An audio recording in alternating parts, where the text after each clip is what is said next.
இப்ப வீரராகவ பெருமாள்னு சொன்னேன். புஜங்க சைரமா இருக்கார், கிழக்கு நோக்கிய திருக்கோலம், கனகவல்லி தாயார், ஸ்வர்ணமயமான தாயார். அவசியம் நீங்க சேவிக்கணும். அவ்வளவு ஆச்சரியமா எழுந்தோடி இருக்கிறார். ஆனா இந்த தாயாருக்கு வசுமதினு திருநாமம். இங்க பக்கத்திலேயே தர்மசேனபுரம்ங்கிற ஊர் இருந்தது. அந்த ஊருக்கு ராஜா இருந்தார். அந்த ராஜாவுக்கு ஒரு மகள். அந்த மகள் தான் வசுமதி தேவி. இந்த தேவி பெருமானையே திருக்கல்யாணம் பண்ணிக்கொள்ளணும் அப்படின்னு கேட்டாள். பெருமானுக்கு ஆசைதான். வந்து பெண் கேட்டார். ஆனா மாமனார் சொல்றார், ஒரே பொண்ணு, நான் எப்படி ஊரை விட்டு எப்படி அனுப்புவேன்? உடனே பெருமாளை உறுதி கொடுத்தார், கவலைப்பட வேண்டாம், நான் உம்ம வீட்டோடய இருக்கேன். திருவள்ளூரை விட்டு நான் எங்கேயுமே போக மாட்டேன். பெண்ணை கல்யாணம் பண்ணிக்கொண்டு மாமனார் வீட்டோடு இருக்கிறேன் என்று உறுதி கொடுத்த முதல் மாப்பிள்ளை திருவள்ளூர் பெருமாள் தான். நான் நம்ம வீட்டுக்கு போகல, இனிமே உம்ம ஊரோட இருக்கேன் என்று சொல்லிட்டு இன்னைக்கும் திருவள்ளூரோட எழுந்துள்ள இருக்கிறார். ஆக வசுமதி என்கிற பெண்ணை திருக்கல்யாணம் பண்ணிக்கொண்டவர். திருமழிசை ஆழ்வார் ஓர் பாசுரத்தாலும் திருமங்கை ஆழ்வார் 10 பாசுரங்களாலும் பல்லாண்டு பாடியுள்ளனர். இதனால இன்னைக்கும் தை அமாவாசை அன்னைக்கு ஹிருத்தாபநாசினியில நீராட வர்றவா 1,00,000 பேர். திருவள்ளூர் போனா கால் வைக்கிறதுக்கு அன்னைக்கு இடம் இருக்காது. அது தை அமாவாசை. ஆனா இப்ப என்ன எடுத்து மாசந்தோறும் அமாவாசைக்கு கூட்டம் வர ஆரம்பிச்சுட்டா. ஏன்னா அந்த புஷ்கரணியில் வெள்ளம் கரைப்பதுன்னு ஒரு வழக்கம் வச்சுருக்கா.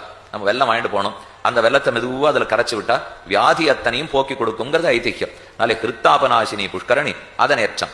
இன்னொரு விதமும் சொல்லப்பட்டிருக்கு. தக்ஷ பிரஜாபதி அவனுடைய மகள் தேவி, அதாவது சிவபெருமானுடைய மனைவி, அவதான் போனாள். போயிட்டு தக்ஷ பிரஜாபதியினுடைய யாகத்துக்கு போகாதேன்னு சிவன் தடுத்தார். ஆனா அவ தடுத்ததை கேட்காமல் போனாள். அங்கு பெரிய ஆபத்து வந்தது. சதி தேவி தானே நெருப்பில் விழுந்து தன்னை முடித்துக் கொண்டாள். சிவனுக்கு ஒரே கோபம்.